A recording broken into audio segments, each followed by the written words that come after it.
안녕하세요. 알고, 보고, 기도하고, 주님께 고고고, 황중호 신부입니다. 저희가 지난 시간에는 신학교를 여기저기 돌아다니면서 봤는데요. 저는 신학교 중에서도 이콘이 좀 마음에 많이 남았습니다.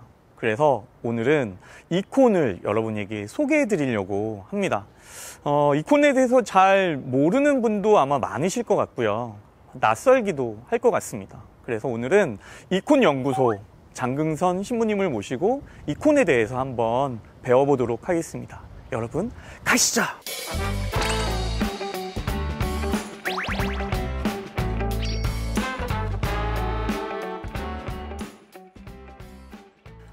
와, 여기 이콘 연구소 이제 올라왔습니다. 여기 졸업 작품전 포스터도 있고요. 여기 보니까 되게 신기하게 규칙하고 이런 것들도 있네요. 신부님 빨리 인사드려야겠습니다. 신부님! 신부님! 짜잔! 네, 반갑습니다. 신부님 강아지 좋아하신다 그래서 네, 선물로 사왔어요. 반갑습니다. 감사합니다. 안녕하세요, 네, 신부님. 안녕하세요. 신부님 지난번 명동에서 뵙고 여기서 또 뵈니까 예. 너무너무 반갑습니다. 예, 반갑습니다.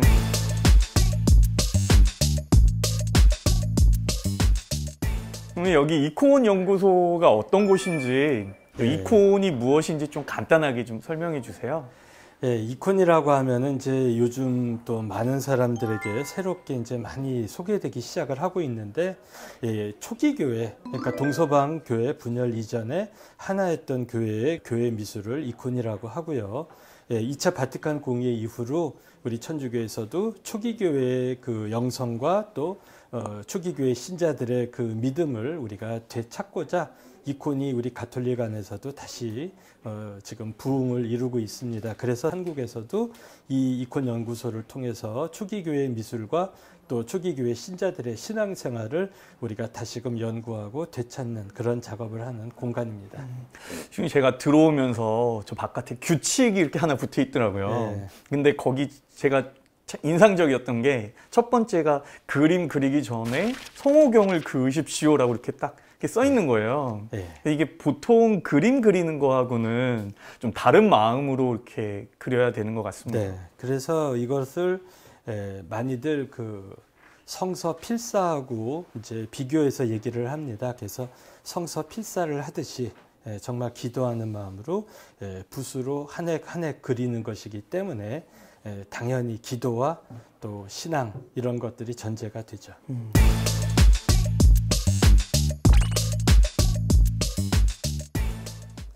네, 여기 이제 신부님 방에 들어왔는데요. 신부님 진짜 이렇게 주위에 강아지를 엄청 좋아하세요, 신부님. 네. 여기 이 방에 너무 신기한 것들이 많이 있는데요. 네. 일단 먼저 이콘에 대해서 신부님 조금만 더 자세하게 좀 설명해 주세요. 예, 우리나라에는 지금 그동안 이콘이라 그러면은 좀 잘못 알려진 부분이 있습니다. 이콘은 옛날 형태의 성화를 그대로 베끼는 거다라고 잘못 알려왔는데, 이콘은 그 형태는 비슷하지만 똑같은 이콘은 단 한 개도 있을 수가 없습니다. 왜 그러냐면 우리가 그 하나의 성서를 필사를 할 때 사람들에 따라서 필체는 달라지지만 내용이 달라지지 않듯이 이콘을 그리는 사람들이 그 교회 규정에 따라 그리기 때문에 형태는 거의 매번 비슷하고 또 똑같아 보이지만 그 그리는 사람의 기도, 영성, 신앙생활, 미적인 재능 이런 거에 따라서 좀씩 차이가 나기 때문에 단 한 개도 똑같은 이콘이 있을 수가 없고, 그리고 지금도 그리스나 러시아에서는 일반 회화처럼 그린다라는 단어를 쓰지 않고 쓴다라고 표현을 하고 이콘을 보는 게 아니라 이콘을 읽는다라고 표현을 합니다. 그러니까 성서필사하고 거의 같다고 생각하죠.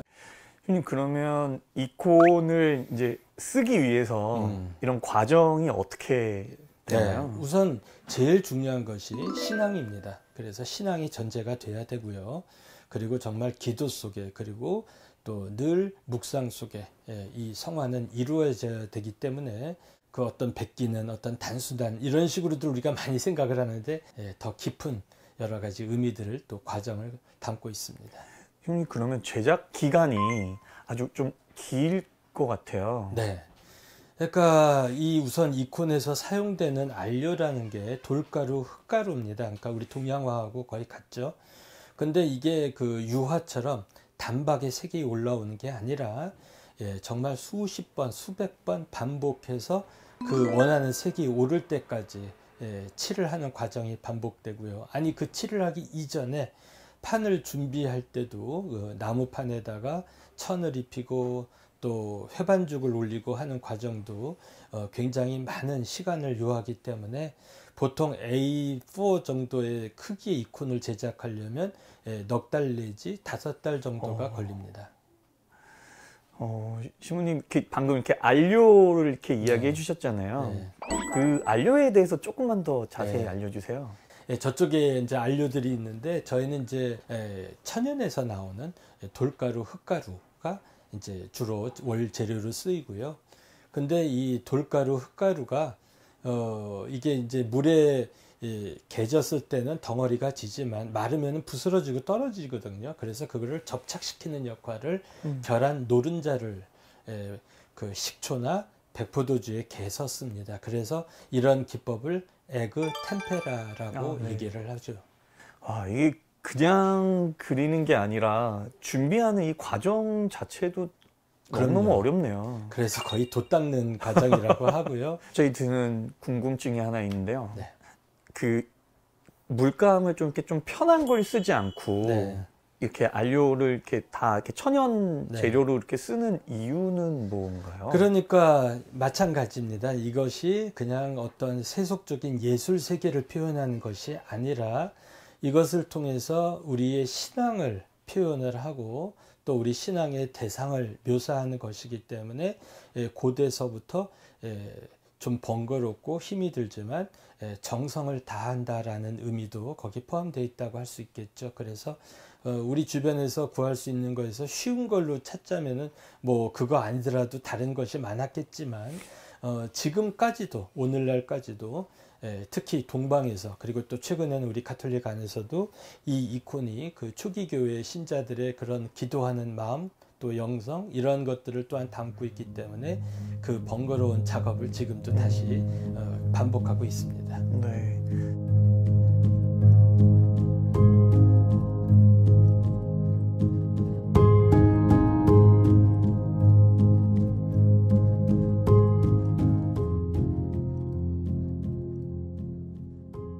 전통적인 그 이콘을 보면 네. 그 이렇게 히라버들이 이렇게 좀 쓰여 있잖아요. 네, 네. 그 히라버 의미에 대해서도 좀 알려주세요. 예, 그러니까 그 인물이 누군지를 묘사해 주는 건데요.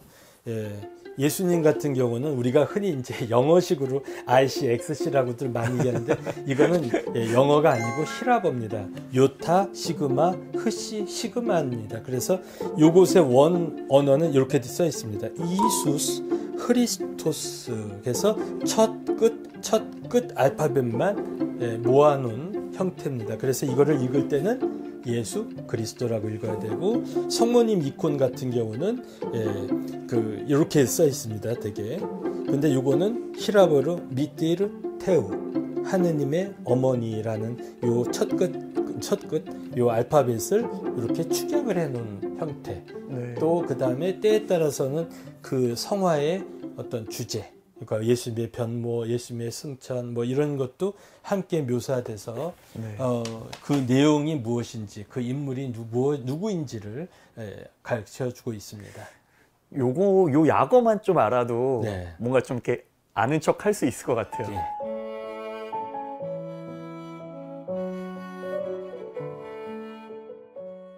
근데 전통에 따라서 예수님과 성모님의 주위에는 히라버로 계속 쓰이지만 네. 그 이외의 글들은 그 나라 말로 쓸 수가 있습니다. 네. 예, 그래서 우리 한국에 있는 정교회에도 우리 한국말로 또 이 주제가 뭔지 이 인물이 누군지 그걸 또 적고 있고요. 그 다음에 중요한 거는 이콘의 내용이 전달이 돼야 됩니다. 근데 그냥 뜻도 모를 글씨 또 네. 이해 못할 글씨로만 쓰였다면 그 전달이 잘 안 되겠죠. 신부님, 한번 신부님 이렇게 그림 그리시는 거, 작업하는 거 좀 네. 보여주실 수 있으세요? 네. 그럴까요? 갈까요? 물감. 이게 아까 말씀드린 청금석입니다. 그래서 1g이 금보다도 더 비싼 예, 청금석이고요. 아니, 이게 아까 보석이라고. 예, 요걸로 여자들 귀걸이 목걸이 하는 청금석이라고 하는. 감사합니다. 그거는 이제 그렇게 그렇게 이거를 그러면 이렇게 다 빻아가지고. 네, 빠갖고 가루로 이렇게 내서 사용하는 겁니다. 아, 그 다음에 또 말라히트라고 하는 우리가 보통 공작석이라고 하는 돌이 있거든요. 이런 것도 다 안료가 될 수 있습니다. 그래서 보석? 네, 보석입니다. 그래서 이거는 터키우 아, 예, 이런 것들이 네. 다 안료가 되는 상황이고요. 우리 동양에서 불화 그릴 때 네. 또 무당들이 부적을 쓸 때도 쓰는 예, 주사. 아, 예, 이 주사를 갈아서 네. 이렇게 빨간색을 만듭니다. 그래서 예, 이것도 이제 그 천연 돌이죠. 네. 그래서 무당들이 이제 이제 여러 가지 부적할 때도 쓰고, 그다음에 우리 단청에도 쓰고, 그다음에 불화 그릴 때도 쓰는 예, 이런 천연 재료들입니다.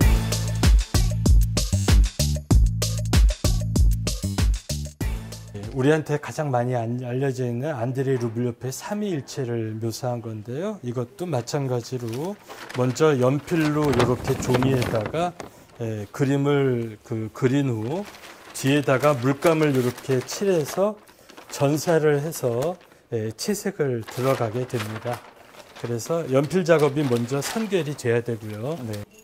여기 결한 노른자에다가 식초를 섞은 수용제가 있어요. 그래서 여기다가 같이 배합을 해서 이제 바르게 됩니다.